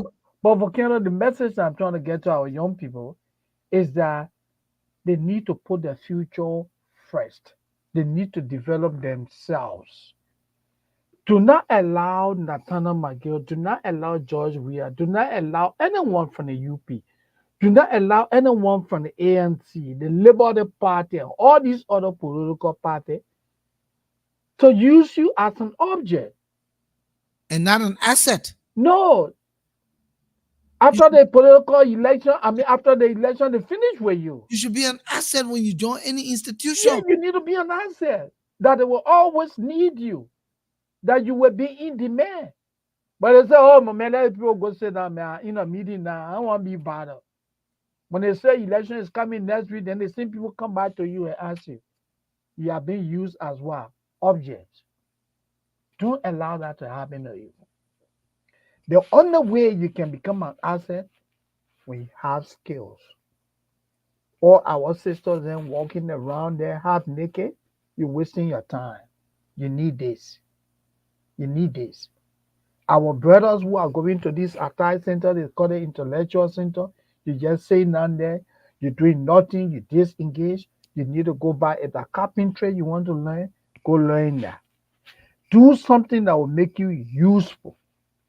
That's the only way we'll be able to put our country back together. You can't put Liberia back on track when you don't have people with skills. If you don't have marketable skills, foreigners will run your country. They will control your economy because you don't have anything to offer. These politicians, they're only using you guys as objects. You saw Nathaniel McGill today. Oh, I will call news conference. He's basically coming to mobilize people to say, for the fact that they call him to the LACC to go and provide clarification is considered quote unquote witch hunt. But if you did something shady, if you did something shady during the last administration, don't you think it make a lot of sense for people to say, hey, Mr. Maggie, come and provide clarification? What's the essence of the news conference for Ghana? The people don't need It's what they call showboarding. That's all it is. that. So yeah, Moses. So I think we'll wrap up here. We gotta go. Yeah, we got to. Yeah. Let's do quick the What Manis about country is it? no Oh, okay. Manis Yeah. memory. Mm-hmm. He came on the last time with one captioned famous people of Liberia. What can you repeat after them? Okay. I would think what can you emulate from them? Mhm. I put it that way. Okay. This is part two. And he says, for those of you who started academic schooling in Liberia before and during the 1970s, certainly we can relate to the popular Gettysburg Declaration. The Gettysburg Declaration can be found in the book entitled Story of Nation, or Nations rather, an American history book that made a part of the Liberia curriculum textbook then. Okay. Liberian students were compelled to memorize the last lines of the Gettysburg Declaration. Let's go down memory lane and recite the Gettysburg Declaration of the United States of America's independence. Okay. 4 scores and 7 years ago, our fathers brought forth on this continent a new nation, conceived in liberty and dedicated to the proposition that all men are created equal. Now we are engaged in a great civil war, testing whether that nation or any nation so conceived and so dedicated can long endure. Why are we Liberian students forced to learn this statement in Liberian schools? If I may ask, Manesumo, what was its significance on Liberian history or learners? But you see, Memory Lane has created a list of famous Liberian leaders. The list is to make Liberians focus on the reality of our existence, our culture, our traditions, and values as a people. Right. Here are the 5 most popular Liberian leaders of our time. This is Manesumo. He says President Charles Dunbar Burgess King. President King was the 17th president of Liberia from 1920 to 1930. He put Liberia in the World Guinness Book for hosting the most fraudulent elections in the world, when less than 15,000 registered voters cast the ballots and the president won the elections with over 230,000 votes cast. 15,000 registered voters, but the man won with 230,000. Yeah. 2. President Edwin James Barclay. Barclay was the 18th president of Liberia from 1930 to 1944. He handpicked William V.S. Tubman to succeed him. Barclay is the original author of the open door policy made popular by President Tubman. Barclay was a professional musician and artist. He is the author of the song The Lone Star Forever. 3. President William V.S. Tubman. President Tubman was the 19th president of Liberia and the longest serving president in Liberia's history. He was known for his flamboyancy. He is credited for the open door policy and known for eliminating his oppositions. 4. President William Richard Talbot Jr. President Talbot was the 20th president of Liberia. He is the original author of the Green Revolution made popular by President Dorr. He is the actor of the popular Swear-E suit and the Higher Height suit. He is credited for bringing education to the natives and government jobs to the natives through the civil service program. He is the symbolic icon of total development for higher heights. And from mat to mattress, President Tobo is recorded as the sacrificial lamb for the 33 years rather, of do what I say and don't do what I do. President Ellen Johnson Sirleaf is number 5. President Sirleaf is the 24th president of Liberia, known as the Iron Lady, and the first female president of Liberia and the continent of Africa. She is the realtor for the seal of Liberia's only shrine, the National Culture Center at Kendajai. Which of these leaders will you want to emulate? Which of these leaders will you want your children and your children's children to emulate? Do you know that as of date, there have been 28 elected presidents of Liberia? If this stands to be correct, then Ellen Johnson Sirleaf was the 25th and 26th president of the country. Moses Blah was the 24th president of Liberia, while George Weah, the 27th, and currently Joseph Boakai is the 28th, a historical gap that needs attention to correct. There have been 5 interim presidents, one being a council of state. Let us rewrite our history. We can make the argument here in the issues room and memory lane. A coming peace. Thank you, Dr. Smith. And this is Manisumo, Augustine Manisumo, Dr. Augustine Manisumo. He writes, famous people of Liberia, what can you repeat after them? Part 2.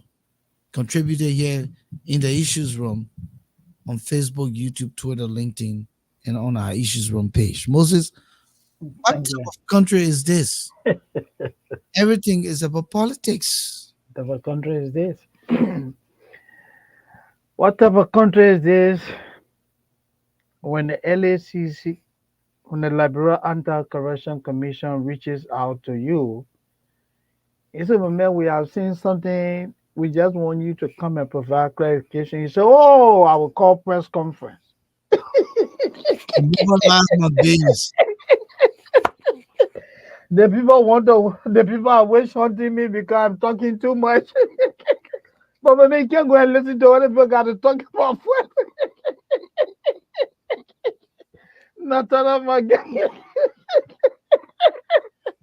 There's some man just come for meeting, my man, and they start calling all the play you need lawyer. But Moses, what type of country is this? Yeah. Think because you go in the house, so you exempt. Yeah. You fail to realize that corruption haunts you. When the Americans already said we place you on sanction because da da da da da da. Yeah. What type of country is this? That every time they call these people, then I witch hunt. No accountability. What type of country is this, my man? Shaggy McAfee, what type of country is this? Everybody wants government job. Why? Yeah. Just to steal. That's true, my man. Everybody wants mansion, my man. What type of country is this, my man? You don't go to work, but at the end of every month, you're expecting a paycheck. What type of country is this? Well, one man can put 750 plus people on the payroll. Yeah.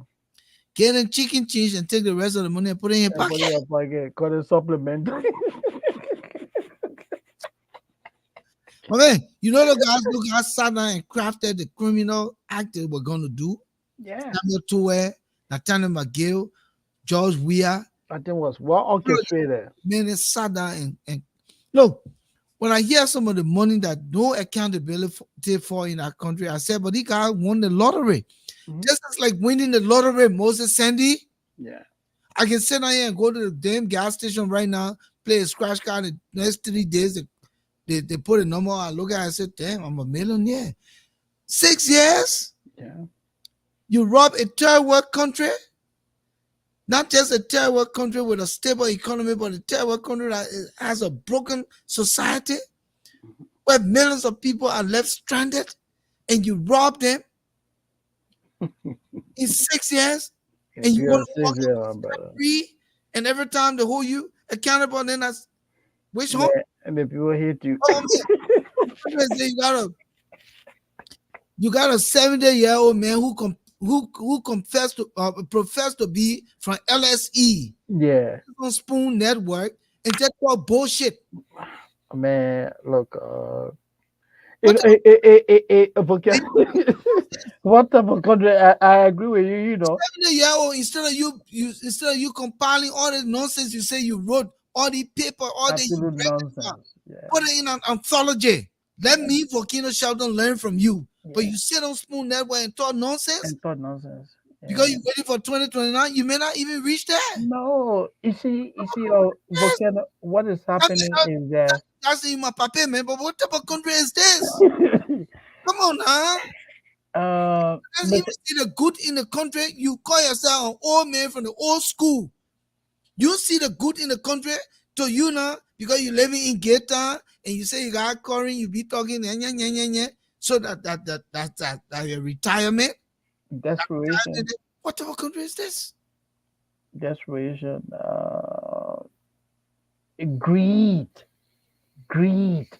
What type of country is it that you have a man that is 70 is so greedy that he forgets to know that there's what they call nationalism, patriotism, love of country, and this man is literally Defending the things of the past. defending criminals. When you're supposed to be defending the things for the future. When you're supposed Picture, to be puffering the things for the future, put it that way.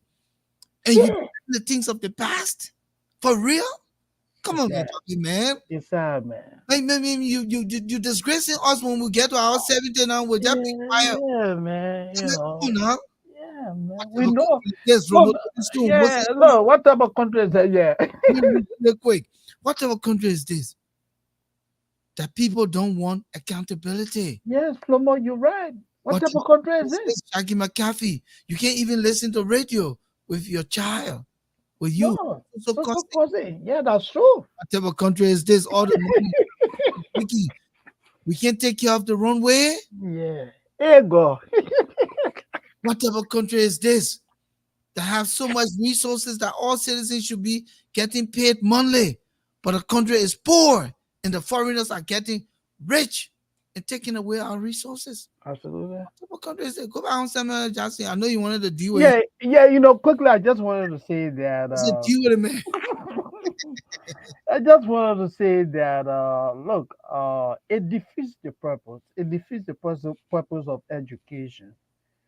When you have a 70-year-old man who claims to be highly educated, but One more sometimes, economic graduate. yeah, sometimes he LSE. makes these pedestrian, or arguments that bring his education into question.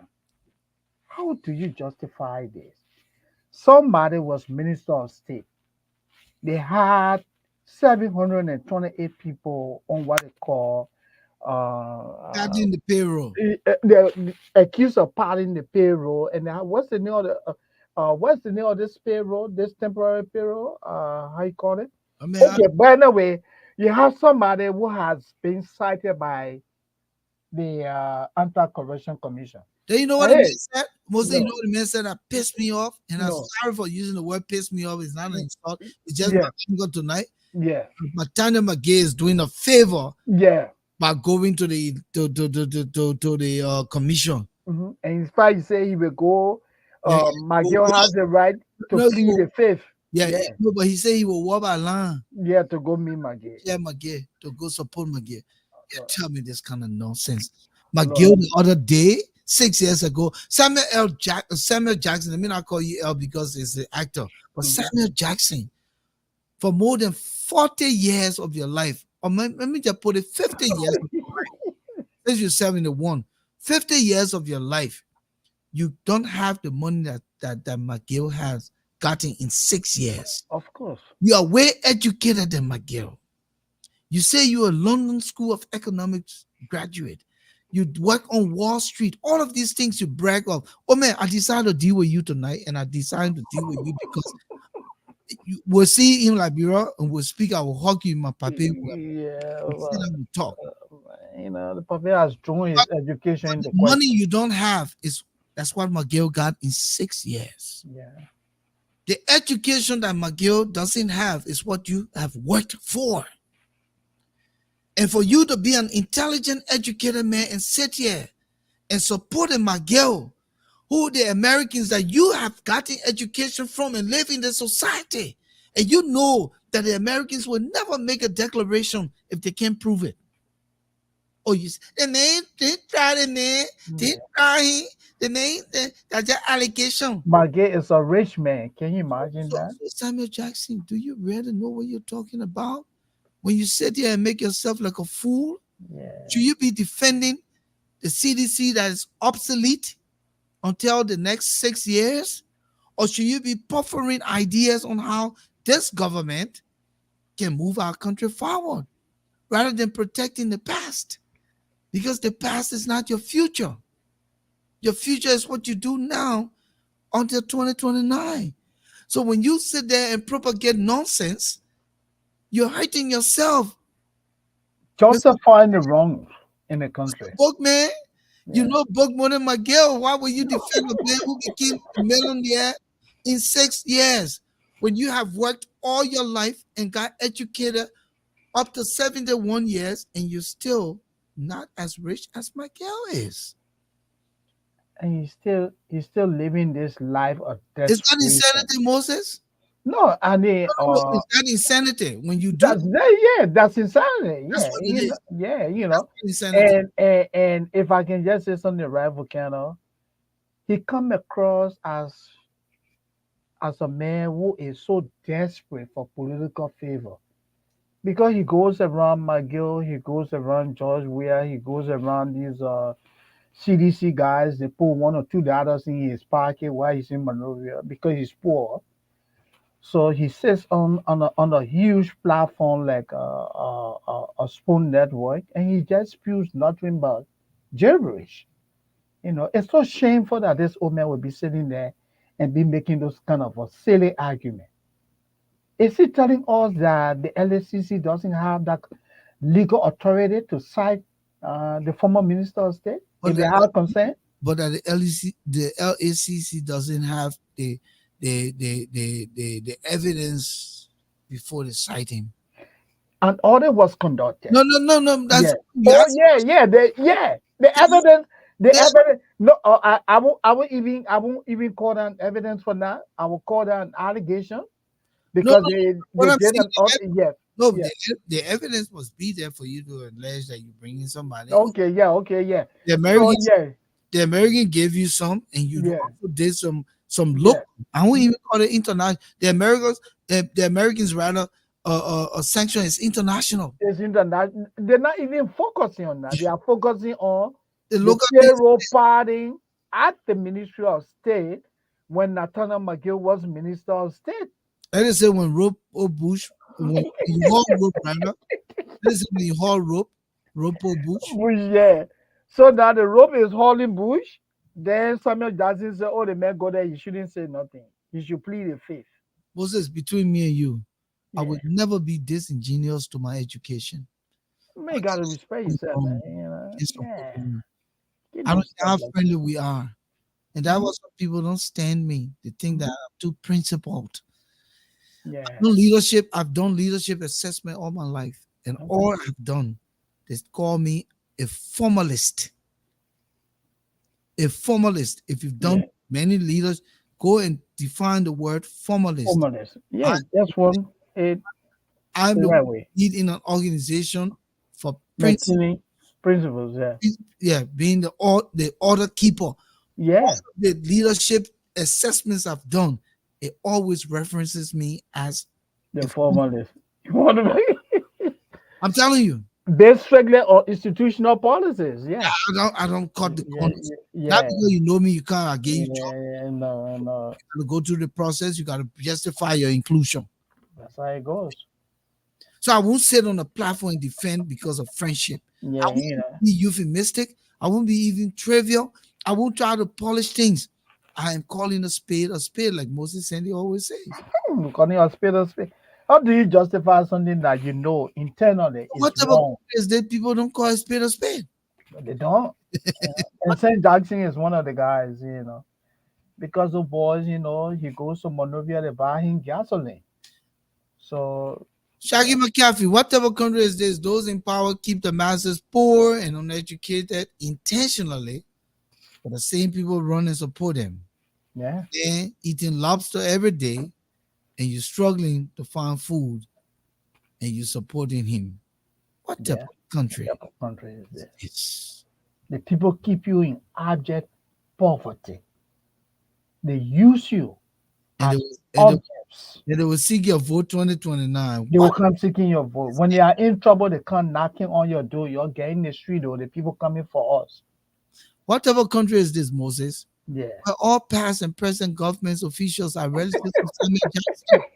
Yeah, that's what he does. He said, he and Mr. Weir are relatives. Yeah, instead of people from River says, but we are who from Grand Crew now, they're He, relative. he be a relative. When did he become a relative to Mr. Weir? But hey, great show, Volcano. Great show. Let Omega find something to do. I Whatever know. country is this, Moses? And the police inspector who inspecting other people less than The Nepali people over, but he say he go, his driver license expire. whatever country is this? He telling me, say, Mama, park your car, park your car. I park my car. Mama, let me see your driver license. Oh, your driver license. Look, you're in a car. But officer, let's see your driver license now. There you go, Oh, show Mama. me.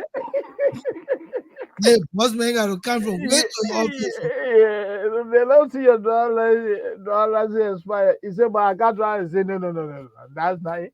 Are you supposed to be driving by now? And it is illegal. You cannot drive with an expired driver's license. It is illegal. Moses, whatever country is this? Mhm. That a Chinese man who can barely read and write English calls himself The real real minister. in a whole country of civilized people with wealth, and they take it and they make the man a demigod. Yeah, Chinese man, my man, controlling Chinese man call himself the real minister when we have two. Listen. I always talk about those two guys who went to South Korea, right? Yeah, South Korea. Yeah. Okay. In jail, languishing Yeah, those two Liberians, yeah. in the Accused George of government. sexual, yeah. And the George government Mhm. left those guys to languish for the rest. Abandon them, my man. What type of country is this? When we have our ladies out there in Asia, in the Arab Asia, or on Facebook, being used as what they call slaves, Yeah. sex slaves, and domestic slaves. Slaves, yeah. And we're supposed to have diplomatic missions in those places, and nothing is done. What type of country is this? Mhm. Young girls, Liberian women who were lied to and said go to Arabia and or go to Dubai, go to Doha, go to Saudi Arabia, go to United Arab Emirates. They got job there. You do this, you make $300. You do this. They get it. They want to have sex with them.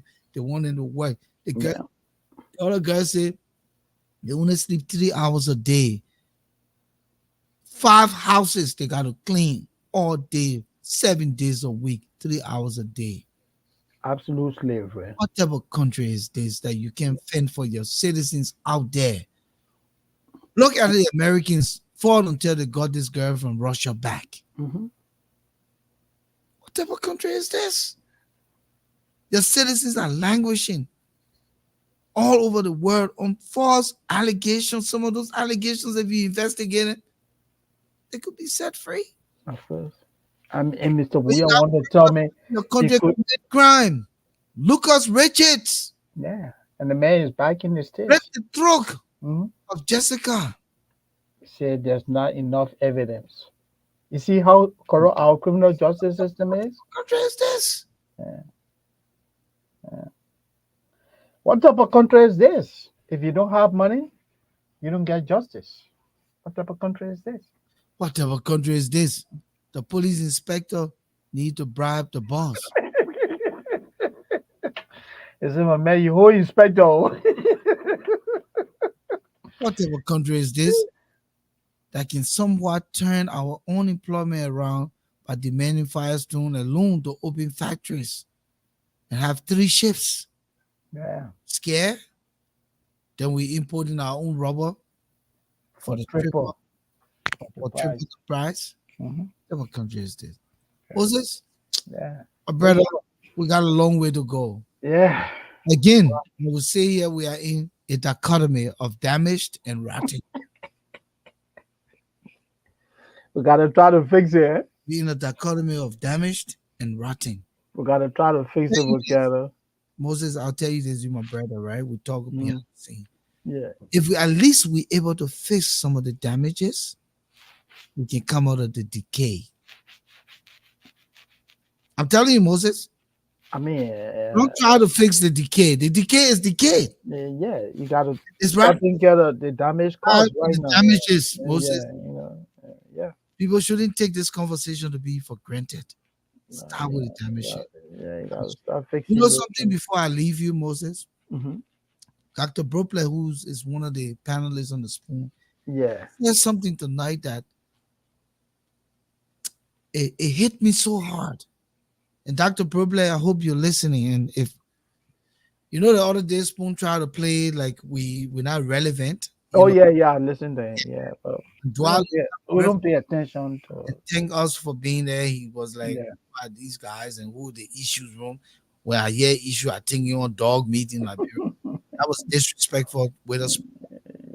We are more powerful than you when it comes to the intellectual discourse. And I will say this tonight. You may have the platform because why? Yes, I'm not going to accuse you of stolen money. You have your legal issue to fight.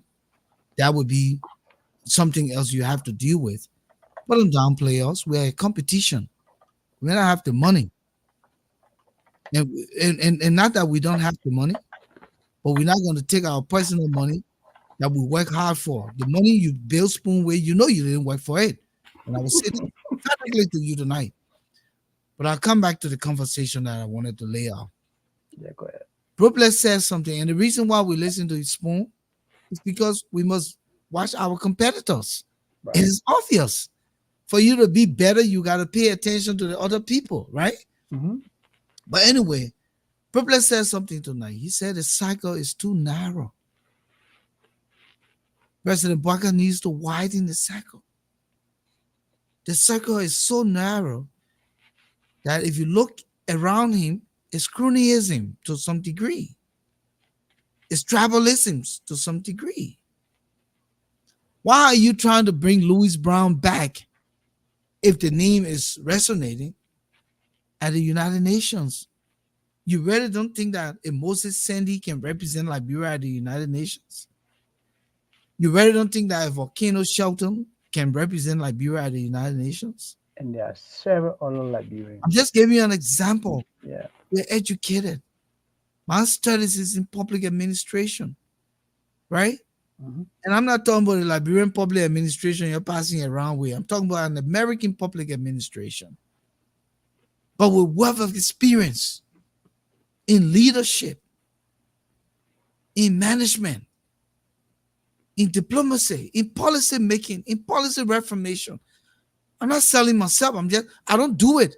But I'm just trying to say that I support Dr. Brooklyn's statement that there are a lot of Liberians out here who want to contribute for the chicken change you're paying in the country.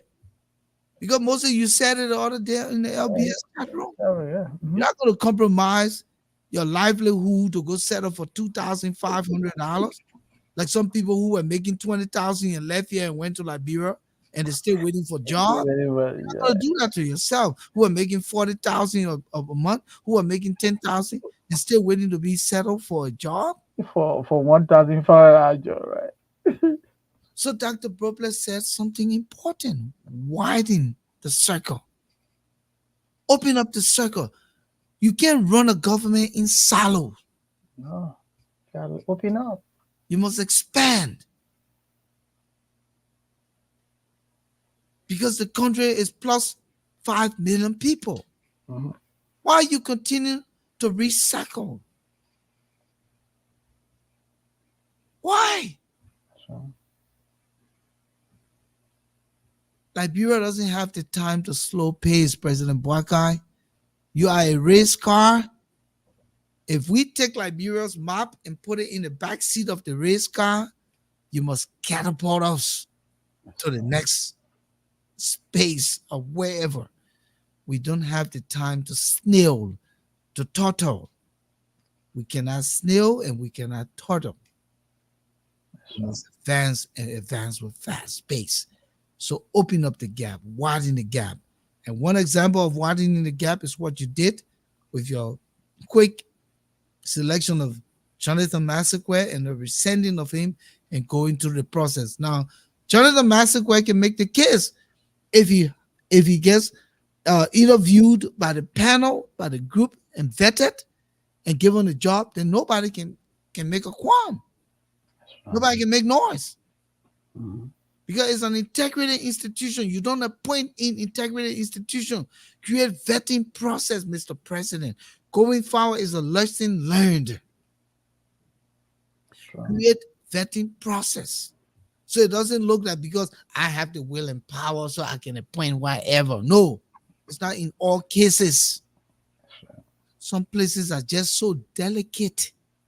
It's so delicate. Take the burden off of you. yeah. Let me tell you this. I have some directors who will come to me.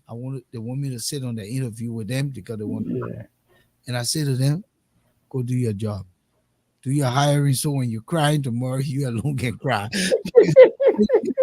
Yeah, but I want to be part of it. Then you say, "Oh yeah, my man, you were there." Oh. I influence you. Yeah. So some job, Mr. President, let the public, let civil society, let institutions get formulated, constitute vetting committees, and let them vet so that the burden is not on you. And I think this is the right step you did, and I congratulate you for that. I clap for you. Great job. You did extremely well to listen to the sentiments of the public, and you've done your job well. So, We'll give it to you, 100%. President, I applaud you for this choice to set up the vetting committee for the executive director of the War and Economic Crimes Court. And thank you for listening to the what they call it naysayers. Yeah, the naysayers. Yeah. Yeah. What is your parting word so we can wrap up? Well, I just want to say great show. And again, like we said, my people, we have to put our country first. We have to learn to govern our people as human beings, respect the rights of people, and we have to learn to hold ourselves accountable. We have to learn to fend for ourselves. Everything it can be about, oh well, the Americans will give us that, the Japanese will do this, the Chinese will do that. The little money we get in, they'll learn to manage it. The young people, I want to appeal. This is how I would like to end it. I want to appeal to you. Ask yourself, 6 years ago, you were 20, now you are 26. What did you accomplish? By 2029, you will be 32. If you're doing any time now, the normal lifespan of a man is 70. Minus that 32 from 70, you'll be left with what? 38. My brother, you gradually heading there. You need skills. Fend for yourself. That's the only way you'll be able to take control of your life. Don't let anybody use you as an object. After election, they throw you away. That's my advice. Thank you. Thank you, Moses. Thank you to Oh, it was a everyone pleasure. tonight who joined us here. We said thank you. Please share the show. Please share the show. Please share the show. We'll be Yeah. back here on Friday, God's willing. I thought it was a great conversation. We set the pace. We talked about the challenges, and we look at some of the things that can make our country better. Mhm. For instance, not waiting for 2029 to empower yourself. You Yeah. can be a contributor, a major contributor to nation building. Thank you, Moses, for Keno Thank you. Shelton here on behalf of Moses and Alfonso. Our 255th broadcast here in the Issues Room. We'll be back Friday. Good Thank night, you. everyone. Thank you. Thank Okay, you so much. Yeah. Bye. thank you.